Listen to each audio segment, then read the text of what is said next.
Hello, hello, my wonderful mortal souls. Venus Callida here. I went swimming today for about 3 hours and I got out because I started to pass out. Um, as you guys may or may not know, tomorrow I have a surgery, so I won't be able to talk online and I won't be able to do a regular tuck in and chill on Friday night, and that's why I didn't schedule it.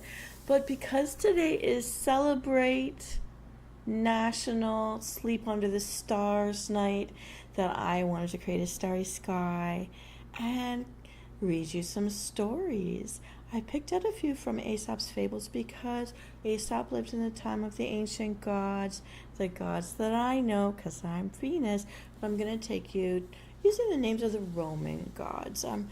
Names of things that we find in the heavens, our celestial bodies, planets and stars and constellations and all that stuff. And I'm going to count this as Get Some Sleep with V. And I'm going to put it under that playlist once everything is done and we've logged out. So I want to do a live reading for you. I'm using my good microphone and I'm trying to put on my soothing voice. I hope you find this soothing. And I do have some water to sip on. I also have some milk tea to sip on. I hope you don't mind. But since I had such a long swim, I got straight into my jammies when I came home. I'm half in my mummy sleeping bag. And let me tell you, if you are outside in negative 55 to negative 65 degree weather, a mummy sleeping bag, although it's not noted to be good for that kind of weather, as long as you've got a windbreaker, a tarpaulin over you, a tarp, breaking that wind, it will do you just fine up in the Arctic Circle. I can prove it because I'm still alive, and I only have one mega frostbite scar, and it's not because of sleeping in the snow. Never do that. Just you'll never wake up. But anyways, I want to give you a sleep aid, adult sleep story. And failing that, I mean, this is a nice way to have a mind break as we just chill and chat. In between each story, if someone's live online and wants to talk, I will acknowledge you in between each story. They're all very short. Aesop's fables are very short. They have little morals. And if you're live with me, or if you're viewing this after the live show has aired and you're viewing the taped version, please feel free to put comments in what you think of these different stories. I mean, it was thousands of years ago, but these stories are still very interesting. And things he named things for, like our constellations. Did you know there's a peacock constellation? It's out there. It's not called peacock, but we'll get to that. I just wanted to throw that at you and keep you busy with me. Okay. I have heard from Tishy Adams, Bunny, and Dark Alice, and they would like to see things out visualized. When I'm telling my stories, and I didn't make a slide deck, and you're going to see why. But as I speak to you, I will be telling you about stuff, and I've got my remote control in my hand because I'm remembering I do want to game with you, but I am using my computer to look up and research things when I do talk to you about stuff. Every story I'm going to give you from Aesop's Fables, they're all in the public domain. And I just thought it was very clever how I put myself in a little sleeping bag. Anyways, please do tuck in. And also I have my DigiWater because, and I hope you can hear this, I'm going to drink to your health and mind. Please hydrate today. If you haven't drank just water, give your organs a little break. Give them a little boost. Give them a little help. Let's give them a little bath right now. I'm going to drink to your health and mind. Here we go.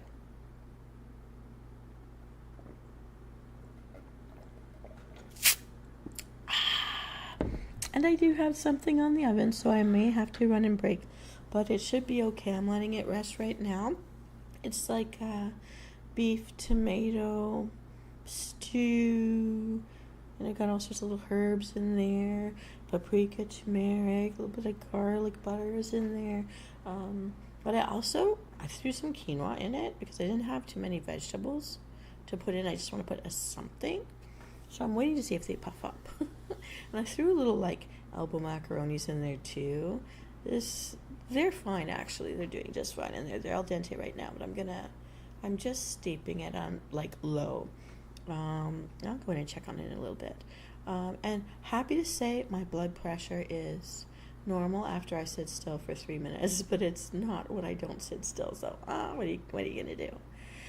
But I'm as comfy as I can make it, enjoying the glittering stars above me. And I know some of you out there are listening when it's just kind of overcast or gray, or sun is going down, but it's behind some clouds right now. Maybe you still see the sun, I don't know. But if you're pooped like I am, just chill with us. That's all right. Now, the first story I want to tell you, because the celestial bodies up there include the planets in our solar system, and they got their names from the ancient Roman gods. So the first one we're going to hear about is the one zippeting, fastest moving, closest to the sun, Mercury, the messenger of the gods. And this is a story about Mercury and the sculptor. They used to have in ancient Rome, just as a side note, ancient Greece and Rome, they used to have sculpture tournaments where they would each pick a god and actually sculpt a statue to honor the god, and then there would be judges to decide which one was the best. And some of the ancient stories coming from Homer, the guy who wrote the Iliad and the Odyssey, include sometimes the gods walked among them to view the work, and that could be good or bad for you. So let's find out what happens in this story. Let's go to beautiful little Mercury. And we're gonna zoom, zoom, zoom, zoom, zippity-doo-dah. I hope you're not seeing. There we go. There's Mercury. Mercury once determined to learn in what esteem he was held among mortals. You want to know if people liked him a lot. For this purpose, he assumed the character of a man and visited, in this disguise, a sculptor's studio. Having looked at various statues, he demanded the price of 2 figures of Jupiter and Juno, aka Zeus and Hera. The boss guy, his mommy and daddy. When the sum at which they were valued was named, when he found out how much they cost, he pointed to a figure of himself, saying to the sculptor, "You will certainly want much more for this, as it is the statue of the messenger of the gods, and author of all your gain. Surely, this guy here must cost a lot more, right? Right? Am I right?" The sculptor replied, "Well, if you will buy these, I'll fling you that into the bargain." Ouch. Oh, that's a burn. Means he's giving it away for free.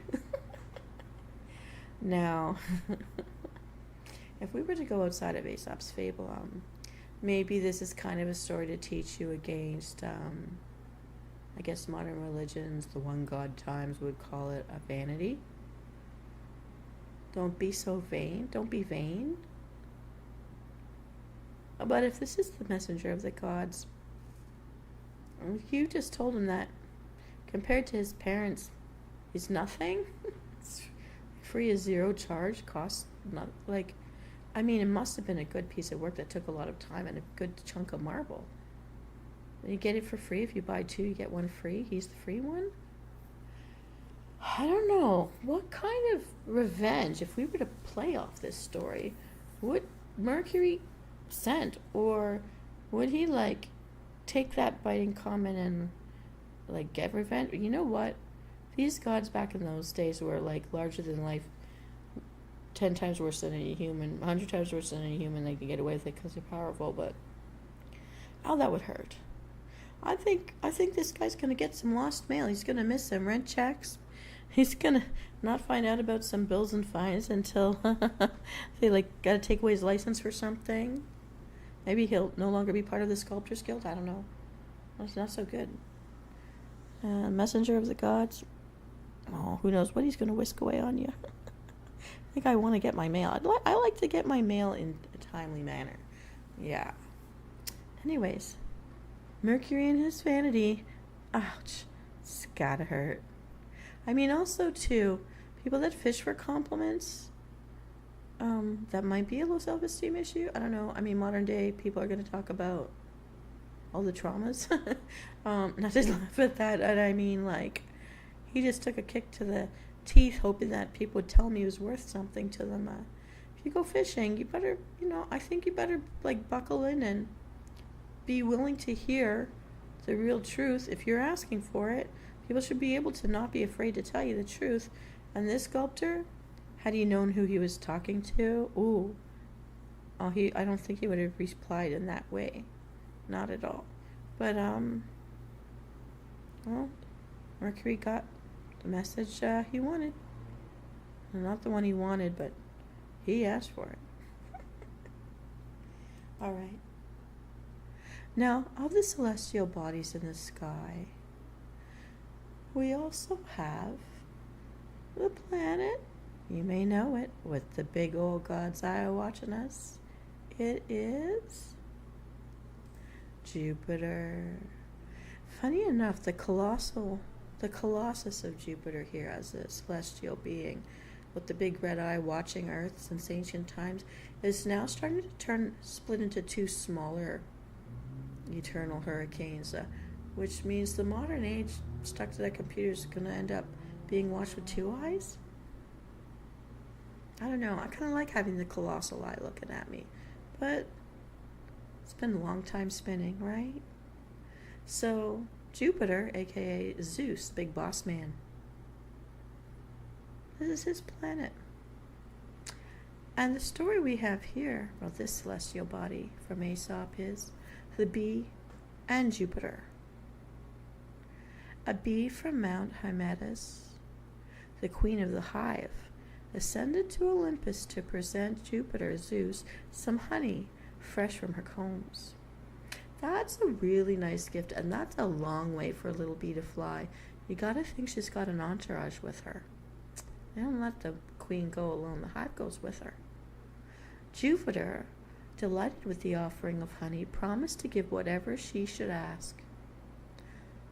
She therefore besought him, saying, "Give me, I pray thee, a sting, that if any mortal shall approach to take my honey, I may kill him." Ooh. Well, really, we are thieves. We are thieves. We fake them out with a fake arson, with all the smoke to get them out of the way. So we take the honey that they're building up to survive the hibernation of the winters. And for those tiny bodies, really thick, how long they don't go without eating and try to survive. It's hard out there for this tiny insects. She basically just wants to protect her people, keep them fed. It's a lot of hard work in that. Okay, feeling for the bee. I'm feeling for the bee. I should also say, as a side note, my grandmother and all her brothers were beekeepers in the old country before they immigrated to this side of the ocean because of war and poverty, famine, and basically the occupation of their village. And because there was no sugarcane where they came from, high in the mountains, the Apennines, so I'm pro honeybee. I'm pro honeybee. It's in my blood. All right, it's our tradition. Okay. Hearing this though, man, Jupiter was much displeased, for he loved the race of man. Well, he loved their daughters, that's for sure. I'm sorry. Back on track. He loved the race of man, but could not refuse the request because of his promise. He thus answered the bee, "You shall have your request, but it will be at the peril of your own life. For if you use your sting, it shall remain in the wound you make, and then you will die from the loss of it." Ouch. We know that the stingers on bees, they have those little hooks and hook right in. They don't want to sting you unless they feel there's absolutely no choice, because I think they do know it is the end for them if they do that. I don't know if it's with all bees, hornets, and wasps and such, but it's a pretty big cost. But she is the queen She just thinks it's really that much in peril for people to survive. I guess she's given up her life for them. I find a lot of alphas in the natural world do have shorter lives because of the risk, the sacrifice, the rule, the work involved in being the leader. Yeah. And then Aesop leaves us with this final thought. Evil wishes, like chickens, come home to roost.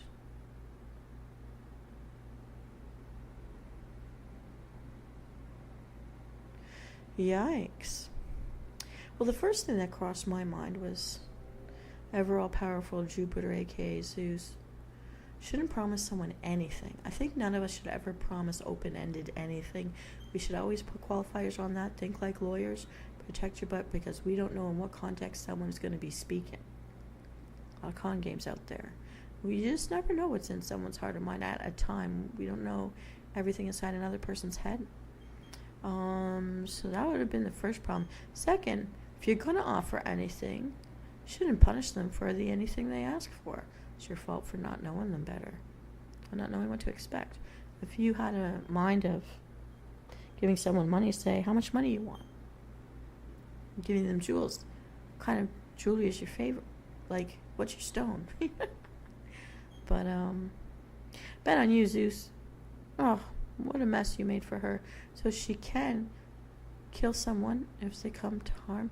I don't think she was asking to be able to murder. I think she just wanted to, like, dissuade, right? Let me just double check that again. Oh no, she wanted to murder. Okay, so no, she had murderous thoughts, and to murder she must die. Well, you know what I think about the modern legal system, based on the Roman system? It is. Look it up. I know the history. Okay, so in the theory of law in the modern Western world, it's supposed to be, although it's not working out that way, but it's supposed to be in the theory of the law. These are the laws for our people so that the most of us, the majority, can live better, longer than if we didn't have these rules. So we all agree, we can call it based on the Ten Commandments, if you're Judeo-Christian, origins of modern thinking behind the laws that govern the now in many countries, Americas and Europe, if not anywhere else, the Ten Commandments. And the theory in the law is you have the right to not be murdered, but the second you murder, you've given up that right. You don't get to cry foul and bemoan if someone then kills you.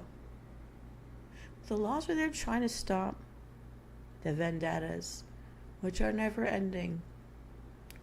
So much wasted loss of life. Why? You know?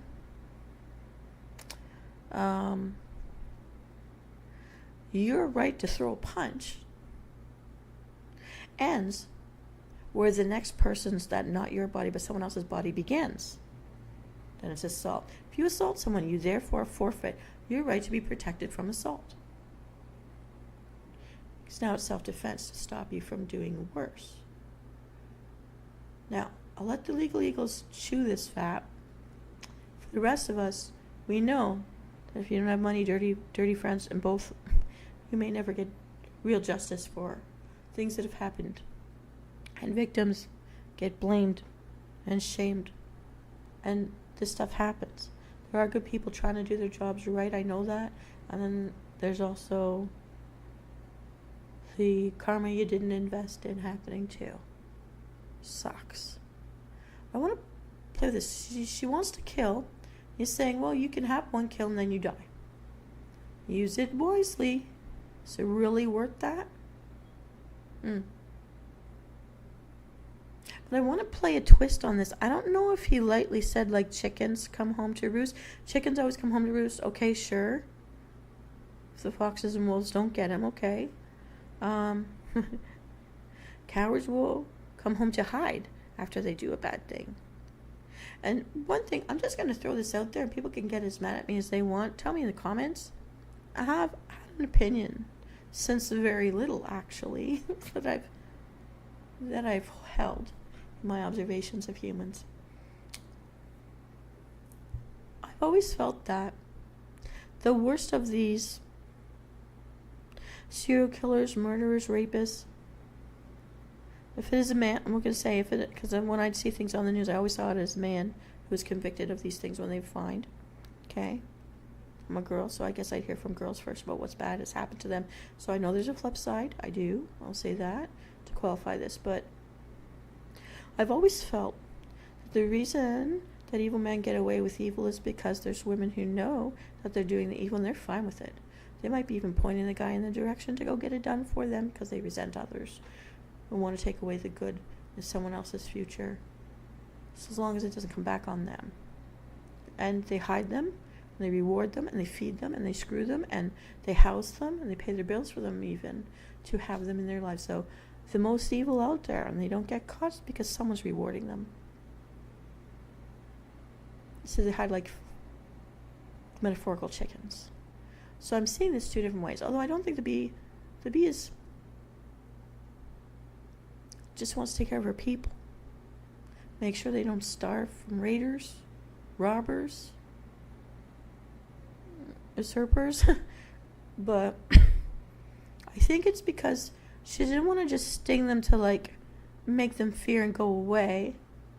She didn't want something to like razz them and spook them so they just go away and leave them alone. They can't have their life because they were trespassing her domain. She wants them dead. That's why then the cost is also death.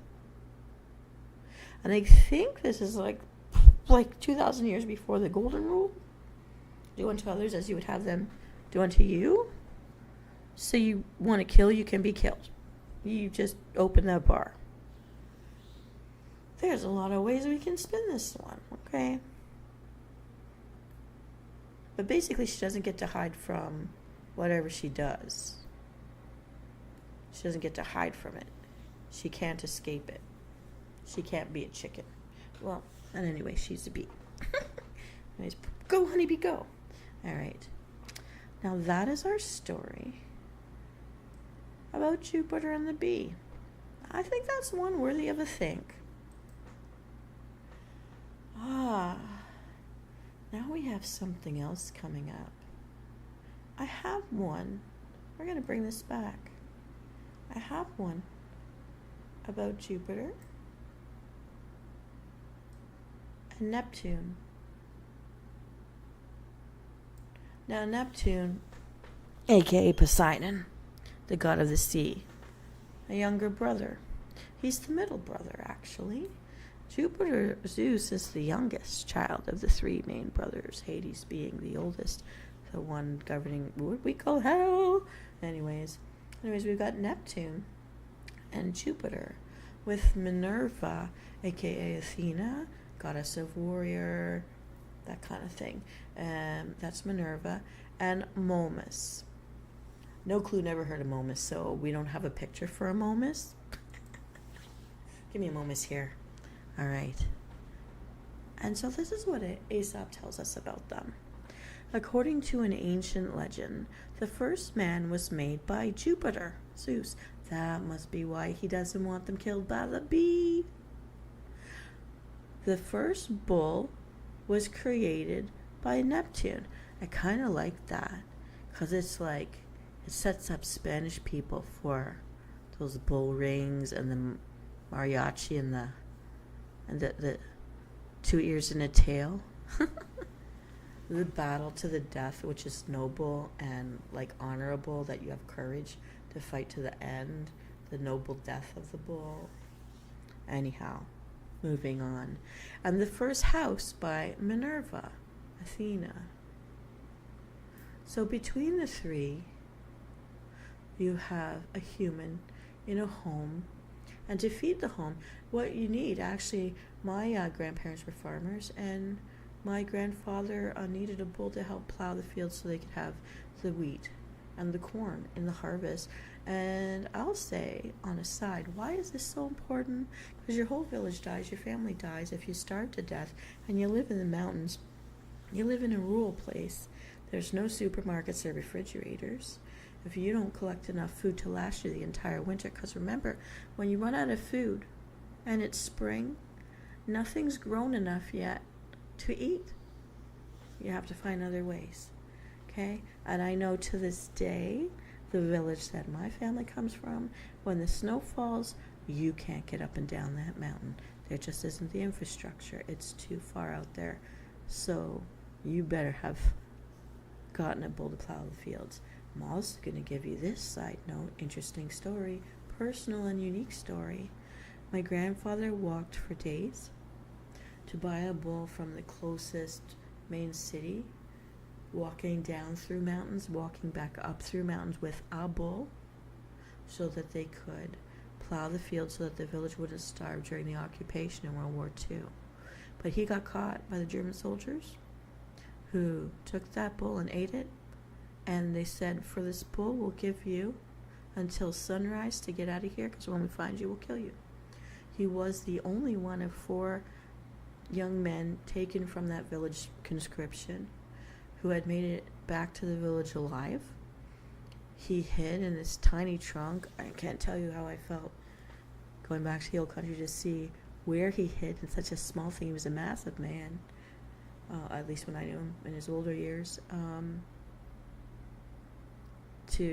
And they paid with all the prosciutto that had been preserved for the coming winter for his life, and then they put him in a camp in another village higher up into the mountains.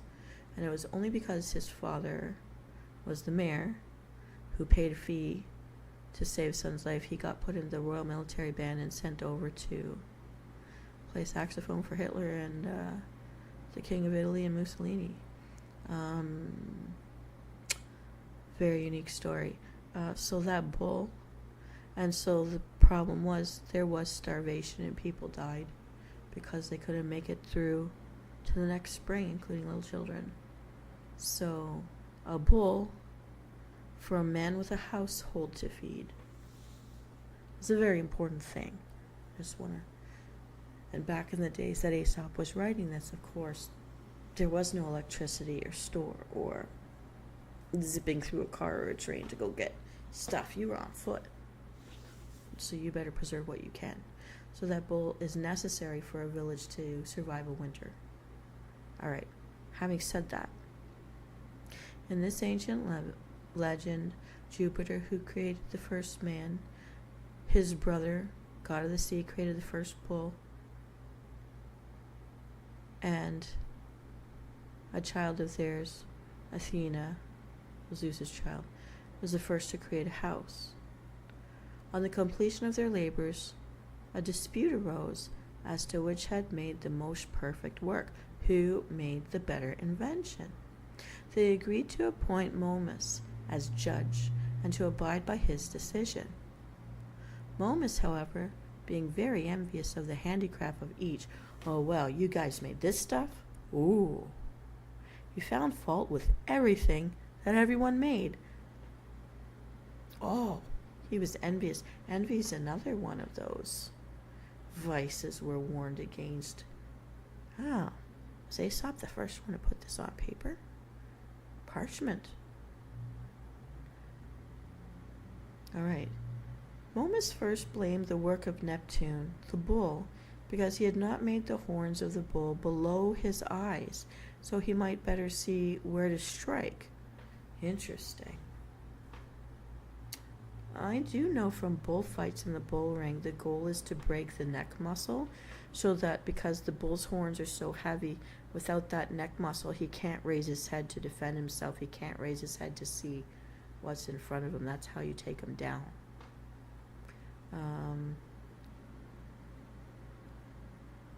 So I guess it's so that you can keep your eyes up to aim at whatever you're hitting. I don't know. I kind of like, we all wear helmets so that things don't ricochet or deflect into our eyes and blind us. I'm not sure, Momus here. I'm not sure if I'm with you on that one, but we'll think on that. Momus then condemned the work of Jupiter, Zeus. Oh, you're going after the boss, you're going after the big guy, because he had not placed the heart of man on the outside. That everyone might read the thoughts of the evil disposed and take precautions against the intended mischief. Oh, like wearing your heart on your sleeve? He wants you to literally have your heart out so that people could read it. I will say, in the ancient knowledge that I know, for the ancient Greeks and Romans, falling in love was a real physical, chemical process that could be mapped, where the soul of the person you've fallen in love with, your soul, comes out of your heart, up your neck, through your head, out of your eyes, into the eyes of the other person, down their neck, into their heart. So they've taken a piece of your soul. They've taken your soul.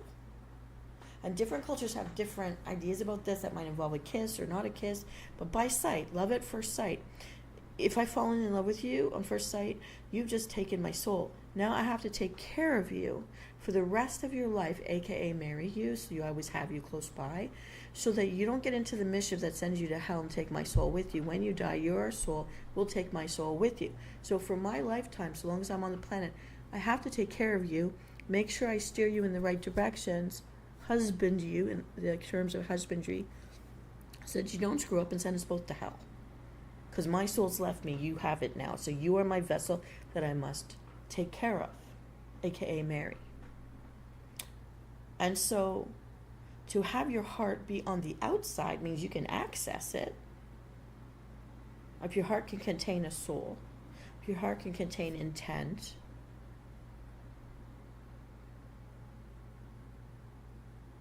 like black-hearted is evil disposition. So however dark or light your heart is, like a mood ring, but organic, a biological mood ring, to have your heart on the outside. Oh, Momus, I'm actually with you on this one. But I wouldn't want my heart out, because I'd be afraid of anybody playing stabby, pointy sticks. Wouldn't like that. But let's say I'm with you on the, like a glass window, see through, see how it's doing. I get it. I'm feeling you. Back then, they didn't know about germ stuff. They knew about humors. The liquid was running around. So, the heart has an organic mood ring. Gotcha. But he's thinking so negatively on, what about if it's in love? What about if it's good? Would you be peaceful and just, watch that little heart beat away and just be mesmerized if it's so pretty, so nice, so good? I would be worried to get hurt. Imagine the kind of bracelet you'd have to invent for your sleeve, so that you don't get your heart literally broken. That would be bad. That would be a bad idea. Oh, we can play with all these phrases, but that makes these phrases come alive for me now, thinking it through. All right. So the two brothers, he didn't like either two brothers' stuff. Then he's got their niece/daughter to look at. Okay. Athena, aka Minerva. Lastly, he inveighed against Minerva because she had not contrived iron wheels in the foundation of her house. So, basically, he's pro camper van. He's pro, what do you call those? Campers, yeah.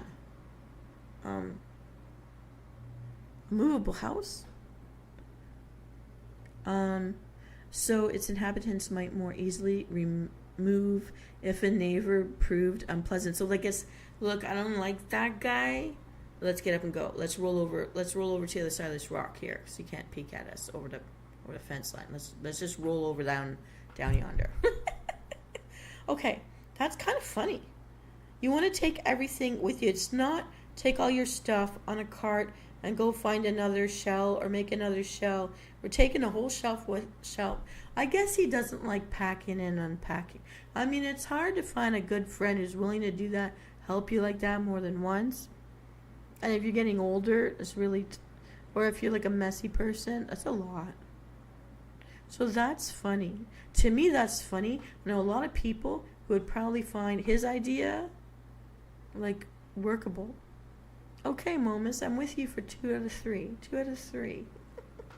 But I think the bull should be the way it is. Hey, I guess I found my victor. Neptune. But you know what? I do pray to Poseidon sometimes. He has saved my life more than once out in the open oceans, the Mediterranean Sea.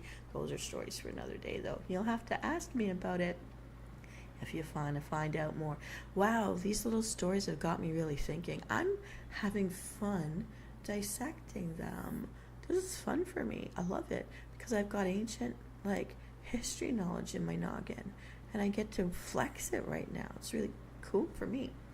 All right, so basically, my bull has got to stay. Neptune's my winner. Thank you.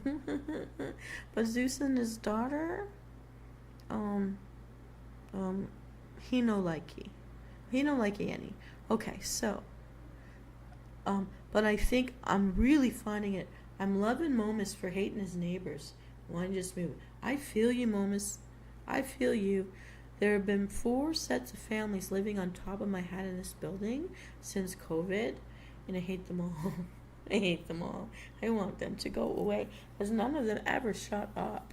And the people across the hall from me, I'm very sad that every neighbor in the 4 units on either side of me and the 2 across from me all died in the past year. All of them. I shouldn't laugh. I shouldn't laugh. One of them was talking me through blinking lights. If you guys ever find that episode, if you want to find out that episode, you're going to have to hunt for it. It's in my playlist.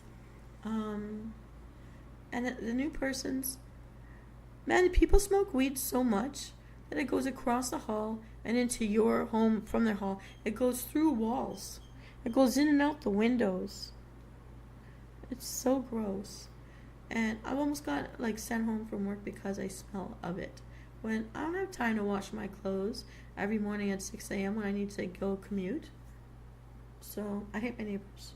I think if you smoke that stuff, why can't you do it on your balcony or in the window, or get one of those machines that sucks the smoke in?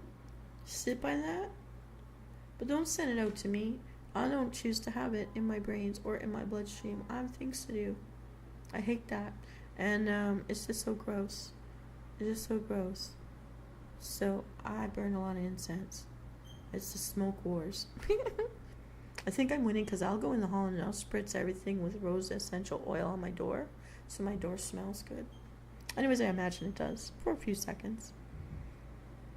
Anyways, so Momus basically finds fault with everything. Jupiter, aka Boss Man, indignant at such inveritable fault finding, drove him from his office of judge. You're fired! And expelled him from the mansions of Olympus. Now, I don't know who Momus is, but I think he's got quite a funny way of... I think he's quite practical, funny in his own way. But he really should have favored someone. I think, though, that when you choose... I found that every ancient story coming from Homer, if I'm comparing it to Aesop, if you choose between the gods and goddesses in their very many competitions that they forced humans to be judges of, you're getting screwed over by the other one, the one that lost. No matter what, you're screwed. So I guess he's trying to not favor one over the other so nobody screws him, so he got screwed. Totally. He was made homeless for not choosing anybody. Meanwhile, the truth was, he thought he was amazed by all 3. Then how do you pick? 2 are living things and 1 is a thing for the living things to live in. 1's a shelter from the elements, which gives it a longer lifespan.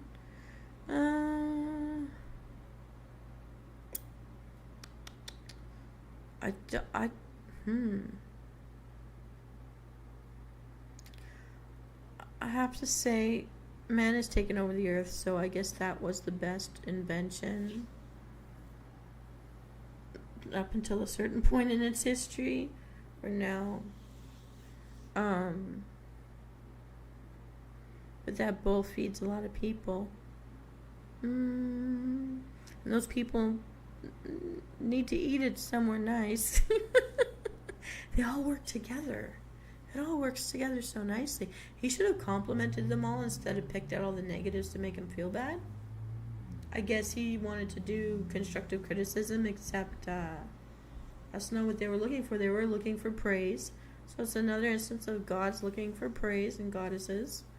They want to hear that they're the best and everything they do is awesome sauce. Poor Momus, he wasn't gonna win. But if we had to take a lesson from this, and Aesop does lessons, I would say, give praise where praise is due. If you're a negative Nelly, no one wants you at the party. No one will want to live with you. They'll kick you out no matter how many years of good service you gave everyone. Even if you loved them all, even if you thought all of what they did was awesome. Envy got in the way. It's not one of the commandments, but it's one of the 7 deadly sins. Envy. I think envy is the root of a lot of unnecessary harm in this world, that's for sure. But I mean, firing him, if you can't pick anyone for any reason to be better than the other, for some reason, give a reason, then you're not judging. So yeah, you shouldn't be a judge. But to expel him from the mansions of Olympus, that's because you don't like what I do. You don't live in my house. You don't want to eat my bowl. You don't get to eat in my house. You don't like my house? Get out of my house. I get it. I get all three. I get all three. I'm feeling for you, Momus. Neighbor 1 to me is the funniest, though. It really is. All right. So that was the story of Jupiter, Neptune, Minerva, and Momus. I think if anybody can figure out who Momus is, please tell me in the comments. That would be really helpful for me to wrap my head around that one. Okay. 2 more. I didn't think this would take me this long, but I really am having fun with it. You may not know this, but there is a constellation of a peacock. And let me just... It's like Pavu is the name. Pavo. Let me see here. It is Pavo. P-A-V-O. I just wanted to share that with you. And I'm bringing it in right now. Here we go. Here's Pavo. It's it was hard for me to find a copy. I'm gonna have to make it a little smaller. I know that makes it hard to see. But here's Pavo. You can see in the way that it is made, it's got like the beak to the rightmost side, the body's in the middle, and the big, open tail is the big triangle up there with the name peacock on it. But it's Pavo, P-A-V-O, a real constellation. And in this story is about the peacock and Juno, which is Hera, so Zeus and Hera, the big boss lady. The peacock made complaint to Juno that while the nightingale pleased every ear with his song, he himself no sooner opened his mouth than he became a laughing stock to all who heard him. If you've ever been around peacocks, their song or their tweeting or their warbling, it's not very pleasant. The goddess, to console him, she wanted to cheer him up, said, "But you far excel in beauty and in size. The splendor of the emerald shine in your neck, and your unfold a tail gorgeous with painted plumage. So, you're the best looking. What do you care if you can sing?" And the peacock, well, he was kind of glum. He's like, "But for what purpose have I? Okay, so I'm good looking, so, what am I doing for this world?" Said the bird. "This dumb beauty so long as I surpass in song." So, I don't want to be a himbo. I wanna make it on Canada's Got Talent. Let me sing. I want to be able to sing. I want to do the thing that people like. I want people just staring at me. "The lot of each," replied Juno, "has been assigned by the will of the fates. To thee, beauty. To the eagle, strength. To To the nightingale, song. To the raven, favorable. And to the crow, unfavorable auguries. Auguries being omens or fortune telling. In many cultures, there are different understandings of the raven or the crow as carrying souls to the underworlds, carrying souls across from the living world to the world of the dead. When you see it in some cultures, and in the ancient cultures, if they were to cross your left side instead of your right side, that's something bad's coming. So unfavorable auguries, they're like clues to a bad fortune coming. These are all contented. So all these people have good and bad things, and they're fine. They're happy. These are all contented with the endowments allotted to them. So it's like, none of them are good looking, and they're fine. They're not crying about it. Some people really hate seeing a crow or a raven coming by. It's like, they think they're going to die. They think the god of death is coming. Like, what do you want from me? You're good looking. People want you around. People want to look at you. Those guys don't get a good homecoming. They're not complaining. What's your problem?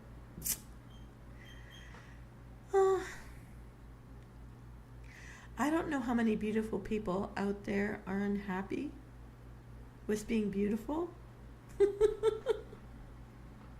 I don't know what that's like, to have someone look across a crowded room and beg for your number and your name. No. I've had people like literally crawl on top of me to shove me out of the way so they could sit or stand in the spot I was in to be closer to my friend or my sister. Oh my God. Like, yeah, I don't know what it's like for him, but like, I do know what it's like to feel creeped out. Like, if people want you because you're hot, but they never want to actually date you, get to know you, be in a relationship with you, marry you, whatever, have children with you, it is because of your looks that you're targeted for creepiness and pedophiles and rapists, and beauty is not a blessing. Like, when I was a kid, people made a lot of fun of me, and I used to go home crying and wish I could be better looking like somebody else we knew or saw on TV, or hope that when puberty finished with me, I would transform into a swan. But I'm not a swan because my parents are not swans and my grandparents are not swans. There's no swan way back in my history that's going to pop up for me. So I do see the bad side. My parents always said, we don't wish you beauty, it's a curse. You get targeted by all the sickos. We wish you intelligence. And I thought they were the meanest people, but it took me a while to understand that wish, and it was the better wish. And I'm seeing here the peacock is not a himbo. He wants to be useful. He wants to have a purpose. I think he's got to choose what he wants to, what he wants that purpose to be. And she's like, no one else is complaining. Like, nobody's as good looking as you, so what's your problem? Like, you're beautiful. And I think Hera's bird is the peacock. I mean, that's her favorite bird. I think it's associated with her. That's why it has an honored place in the constellations. That the gods favor something. When it passes, they put its image in the constellations. If you study, like, ancient stories from Homer and all that. In beauty and in size, they are quite big, those birds, and their tails really fan out bigger than me. So it is something really beautiful. I don't think they're hunted for their beauty either. I do know people buy peacock feathers, but I'm hoping it's because they molt. Because they can molt, and once a year birds like lose their feathers and then they look really gross, and then they grow it all back again.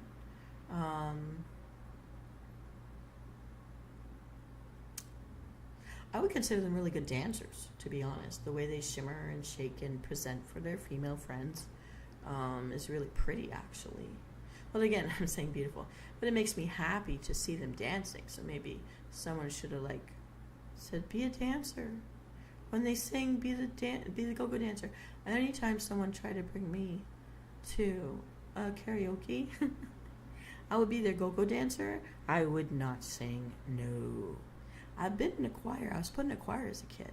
I was always told, when we get to these notes here, V, just move your mouth but don't make a sound. When we get to these notes here, you can sing with us. I was fine with that. My family got to feel good seeing me singing. My mouth was moving. I didn't hear any bad sounds. Everybody was happy. Everybody was happy with that. I think Peacock here, you're a dancer. I'll say, shake those tail feathers, baby. It looks good and it makes me happy to see it. I'm also a girl, so maybe that's the design of nature. Males in nature are the colorful ones that preen and dance and make a display to catch a lady. We flipped it in the human world. Why do I have to put on all this makeup? And oh my god, I've retired my heels, man. I can't. I like being an athlete. I miss being an athlete. I like being healthy. All right. I'm feeling for the peacock hair. Try to cheer them up. Some have it worse. There's always someone who has it worse. There's always someone you're going to look up to as something better. Be inspired. I would say whenever you can't do the thing you really want to do, you find out all the other jobs around it that support it, and you get in through a back door. Be around it. Get to know them. Maybe things will grow and change. Maybe not. Maybe you'll go in another direction, but you'll be near the thing that makes you happy. And then you find out what you can do to be a part of that thing that makes you happy. I think that's the way to go. That's the way to go, Pablo. Be a dancer. All right, now we have one last story because I didn't know I'd chat this much, but it is a tuck-in and chill night. So here we go. The last story. This one's so funny, I have to tell you. I love it. I can't leave out our own sun, which in some cultures thought that was God, not Zeus, the planet out there, but this guy. And I can't leave it out because I want to honor Earth as part of the celestial bodies in our little word. And this one is called The Frog's Complaint Against the Sun. And since we're hanging out under the night sky tonight, I thought it would be best to have a solar eclipse. That's a solar eclipse, right? Yeah, I think so. And here's that story. I'm going to reduce it just a little so we get a bit of the twinkly lights behind it there. Our own sun. Okay. Once upon a time, when the sun announced his intention to take a wife, the frogs lifted up their voices in clamor to the sky. Jupiter, disturbed by the noise of the croaking, inquired the cause of their complaint. One of them said, "The sun, now, while he is single, parches up the marsh and compels us to die miserably in our own homes. They're arid homes. What will our future be? What will our future conditions if he should beget other sons?" Meow, meow, meow. So in case you were following that, Earth has one sun already, and in the daytime it dries up everything. Everything goes into condensation. And so these little frogs, their little marshes, they need that water there. Remember when they're babies, they're tadpoles, they gotta swim. These little babies gotta swim. And they're croaking at night, cooling down at night, and they're croaking at the sun. Because if the sun gets a wife, and they have other sons, so this is like a play on words. Homophones. Words that sound the same, but they're spelled differently because they mean different things. The sun, the celestial body in our sky, which is ball fire. Having sons, because if he gets a wife, has a companion, he's not single forever. Not always chasing the moon, not involved with the moon, gets himself another son. A female son for a male son. I don't know. They get married, they have little baby sons. What's going to happen to them if there's more than one burning down on the earth? They're afraid they won't survive. That'll be the end of their species. That's going to be their end game. That's their Armageddon. Very fair question. Aesop doesn't tell us what his Jupiter's answer is, what Zeus does about it. But I think we know when we look up into the sky. Sometimes the heavens are winking at us in the early mornings or early evenings when we can see both the sun and the moon, but they're never exactly side by side. They seem to always be opposites. East and west, north and south. Following, chasing, teasing us, but that's when we say the sky is winking. The sun and the moon are both there at the same time. But I guess Zeus decided that sun has to ride his chariot along, not have any children close enough to dry us up. We need our water on our planet. So let's take care of it. And that reminds me, I'm going to raise my glass. You can hear it. And I'm going to drink to your health and mine because, everybody, it is time to hydrate.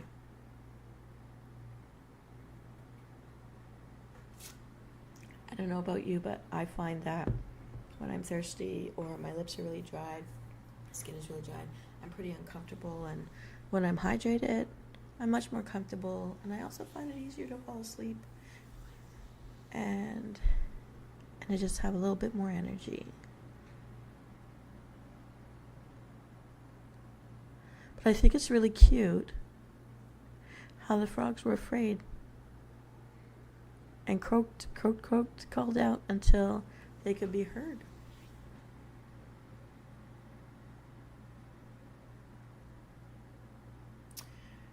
I'm trying to think about this, and the thing that really comes to mind is about, in the ancient Rome, for example,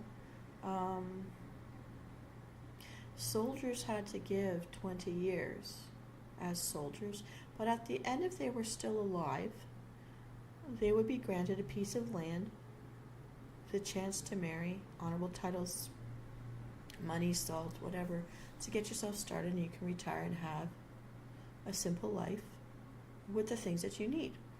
And also a kind of population control, but so that while they're in service to the crown or to the people, to your leader, basically you're not distracted and your attention is not divided, and so your loyalty is not divided because you're worried about how am I going to feed my children, when am I going to see my wife again. All that's removed because you are for your state. And then after the 20 years, you either can decide, yeah, I want to retire and find a wife and do all that, or you could say, nah, I don't want to retire, I want to re-enlist for 20 more years. At the same time, from richer families were taken Vestal virgins. So I think of them as the pre-nuns. They were the nuns of the ancient world. They actually would be put to death if they were caught getting involved with a guy, because they were supposed to be dedicated to the gods for the state, and so stay protected so long as you did your duties and didn't get involved with anyone. But usually they took them from upper class, which means they gave a girl a chance, not having to do, it's a type of population control, but proactive.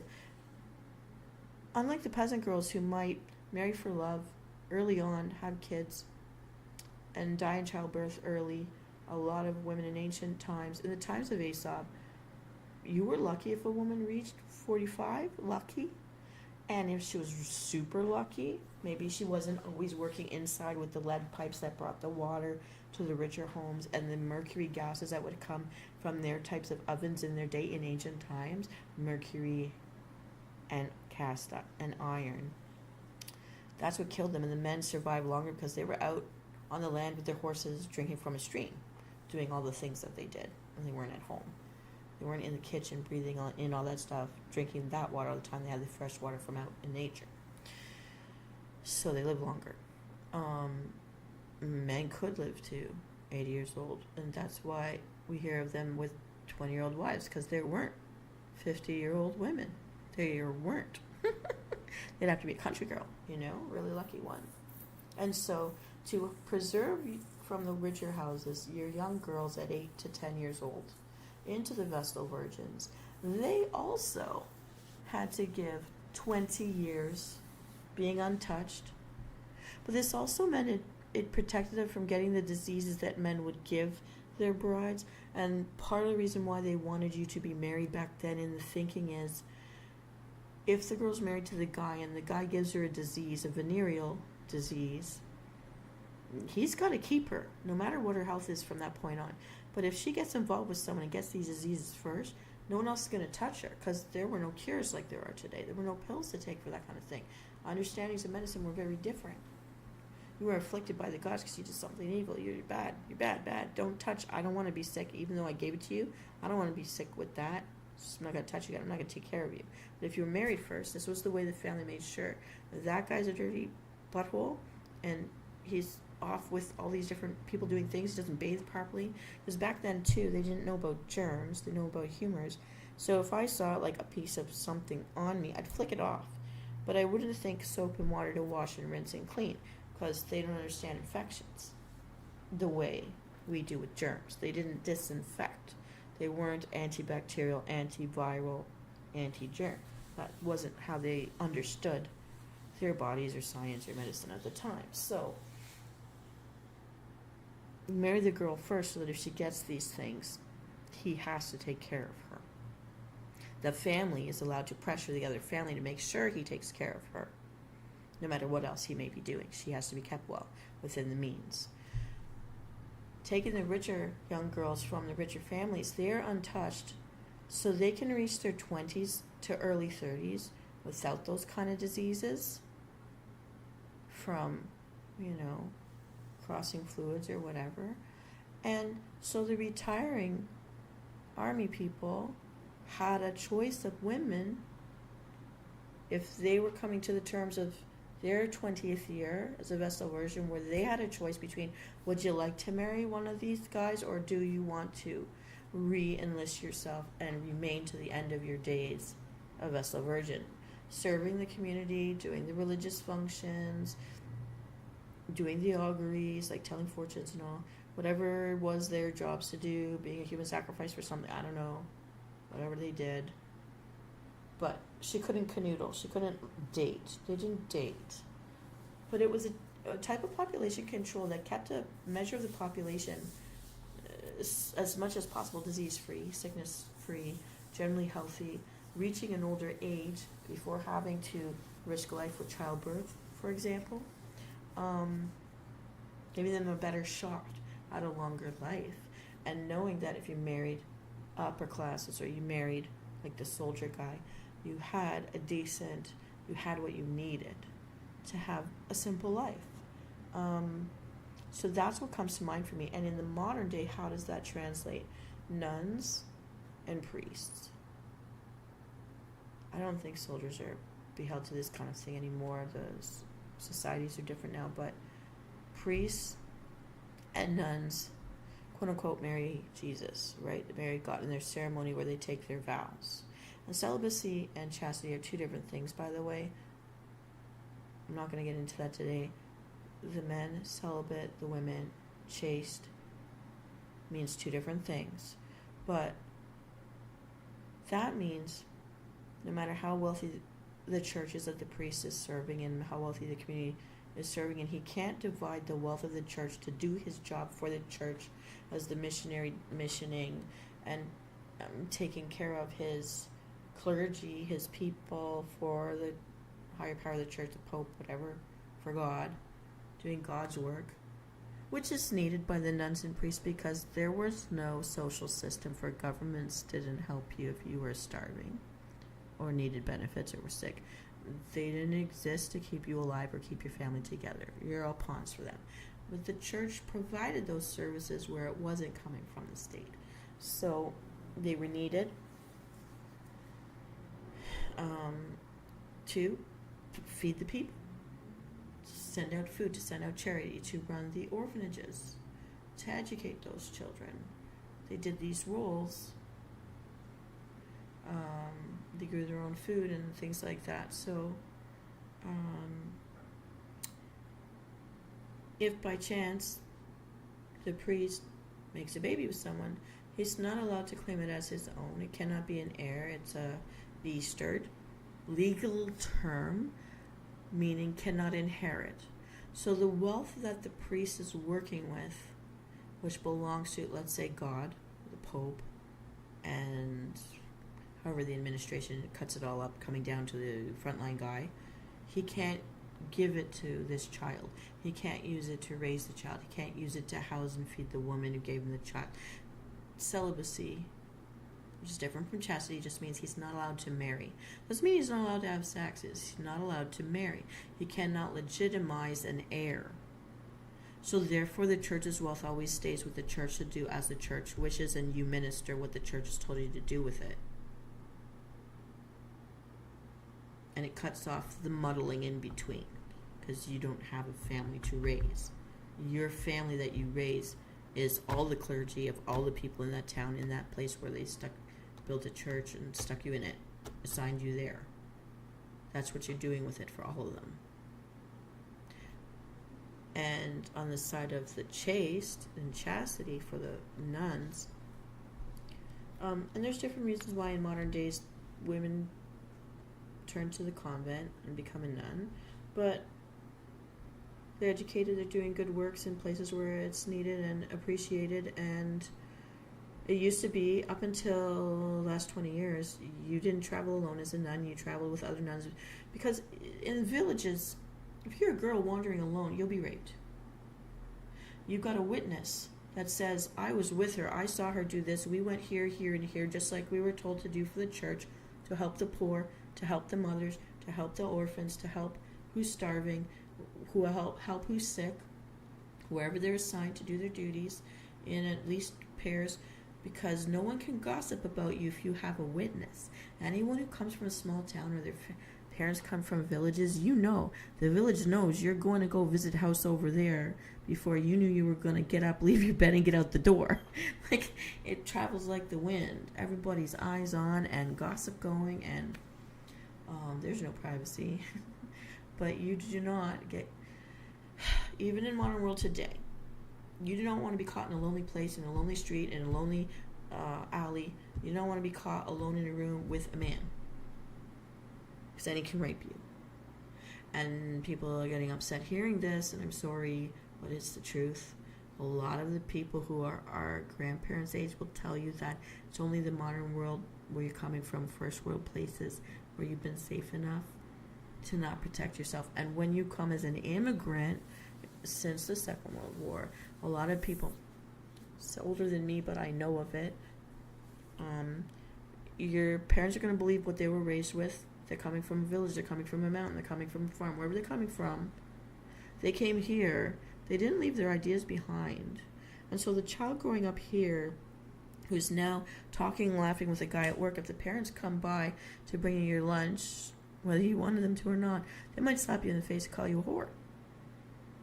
Because they have to teach you not to be alone with that man, laughing with that man, because then you're sending the wrong tone, then you're going to end up being a whore. No one will marry you. Now, I know in the modern world I'm talking to young people that that's not the way it works for you guys. But I came from a family that came from a village that was occupied in a war, and they cling to their religion and their faith and their culture. And why not? It's a multicultural world, but they don't trust the new, they don't trust the different. They come here and they're alone, and they're cut off from everything they ever knew, and the payback for the pay-in is different here than it would have been had they stayed in the country that they were born in. And they came here so we wouldn't be bombed to death. But it's hard with the culture shocks and the culture clashes that happen. And then you've got generationally the young kids going to school here like me, but your parents didn't, or did somewhere other in the world, other places that not everybody's working on the same way to look at how you move through the world, or your worldview, for how to survive and live well in this world and present the best possible future options for you. So when it comes to like the nuns, they also will not be married. They cannot have their own children once they're not, you know what I mean? But that releases them in service to then focus on the children in the orphanage that don't have mom and dad to raise them, and the food that they'll need to eat, cook and clean for them, help them get dressed and bathe, give them an education if you're running the school. And now, while I know there's a lot of bad things in the history when you're talking about residential school, that was not what was meant to be or what it was created for in the beginnings of these institutions. And well, we've heard a lot of bad stories from sick people out there. There are a lot of good people who took their oaths, took their vows in good faith, and did good in a way that a government isn't there for you. In a way, if you don't have the money for it, to get it for yourself, or you need help and you're finding yourself in a situation that's not the norm and you need that extra support, this institution was there for that. And it's only can be there for that in service to others because they're freed up from being in the same position as the norm. So being a single person, you may hear, if you're in a religious group, you might hear things like, why am I still single? Oh, but you can serve the community. You can put a focus in it, like a mom and dad who are struggling to pay the bills and feed their kids won't be able to do. They're too tired. They don't have enough resources. But you, working for this institution, the church, whatever, presenting for it, it's like volunteer work. You're not getting paid for this, but you have a place to sleep where you're not beaten or raped or killed when you're asleep. You grow your food, cook it, clean. You got everything you need. You got the roof, you got the locked door, you got the water, you got the place to grow your food, and then you bring it out to the people who need it, and the nuns would know who would need it, right? Or in the old days, vessel virgins, all right, and the soldiers. But the whole point to that long little blurb is, in this story of Aesop Fables, the sun, by Jupiter answering to protect the little frogs and their marshes to not be dried up like a desert, to keep the world from not being dried up like a desert, which will kill the life on the planet, keeping the sun alone so you can't have sons,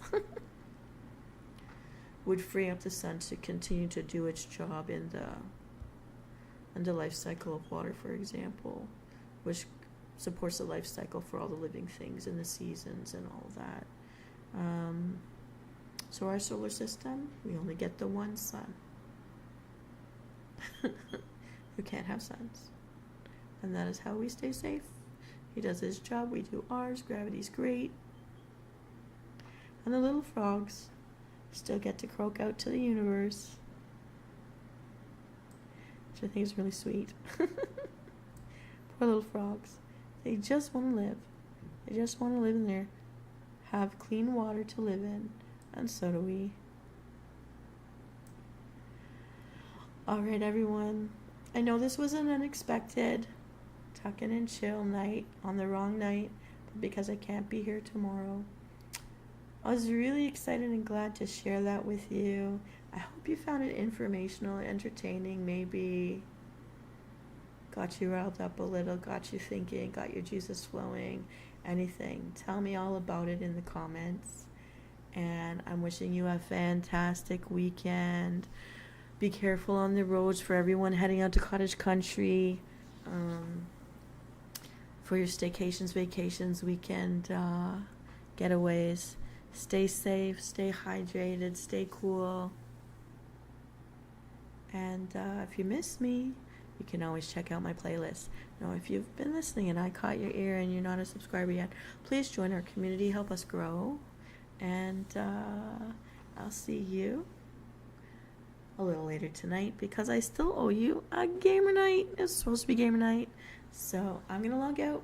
I'm going to refresh. And then I'll be right back. Take care, everybody. Hi, viewer.